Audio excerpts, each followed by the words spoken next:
ಶ್ರೀಮದ್ಭಗವದ್ಗೀತಾ ದ್ವಿತೀಯೋಧ್ಯಾಯಃ ಎರಡನೆಯ ಅಧ್ಯಾಯ ಸಾಂಖ್ಯಯೋಗಃ ಸಾಂಖ್ಯಯೋಗ ಅಧ್ಯಾಯ 2 ಶ್ಲೋಕ 12 ಶ್ರೀ ಭಗವಾನ್ ಉವಾಚ ನ ತ್ವೇವಾಹಂ ಜಾತು ನಾಸಂ ನ ತ್ವಂ ನೇಮೇ ಜನಾಧಿಪಃ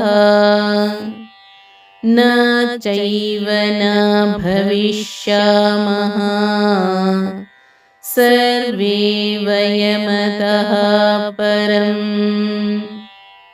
ಶ್ರೀಕೃಷ್ಣನು ಹೇಳಿದನು, ನಾನು ಯಾವ ಕಾಲದಲ್ಲಿಯೂ ಇರಲಿಲ್ಲವೆಂಬುದೇ ಇಲ್ಲ, ನೀನು ಮತ್ತು ಈ ರಾಜರು ಇರಲಿಲ್ಲವೆಂಬುದೇ ಇಲ್ಲ, ಇನ್ನು ಮುಂದೆಯೂ ನಾವೆಲ್ಲರೂ ಇರುವುದಿಲ್ಲವೆಂಬುದೇ ಇಲ್ಲ.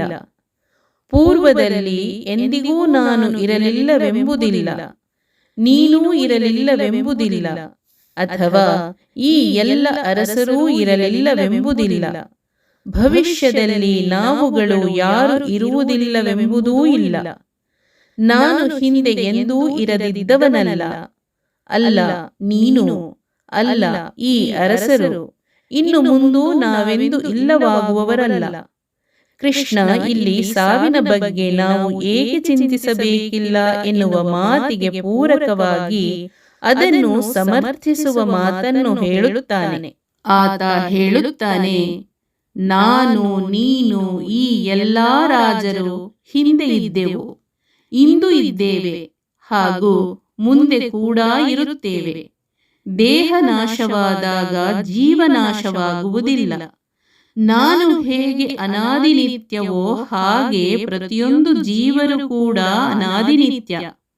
ಆತ್ಮವನ್ನು ಕೊಲ್ಲುವುದು ಅಸಾಧ್ಯ ಎಂದು. ಅನಂತ ಜೀವದ ಹರವು ಅನಂತ ಕಾಲದ ತನಕ ನಿರಂತರವಾಗಿರುತ್ತದೆ. ಆತ್ಮ ಎಂದೆಂದಿಗೂ ಅಜರಾಮರ. ಪ್ರತಿಯೊಂದು ಜೀವಕ್ಕೆ ಅದರದ್ದೇ ಆದ ಸ್ವಭಾವವಿದೆ. ಜೀವ ಒಂದು ಬೀಜದಂತೆ, ಭಗವಂತ ಒಬ್ಬ ತೋಟಗಾರನಂತೆ.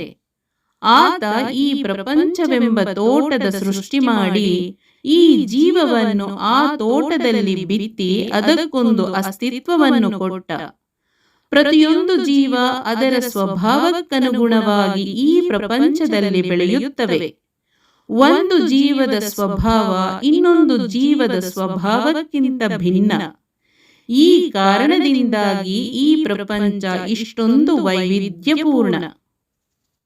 ಹರೇ ಓಂ. ಶ್ರೀಕೃಷ್ಣಾರ್ಪಣಮಸ್ತು.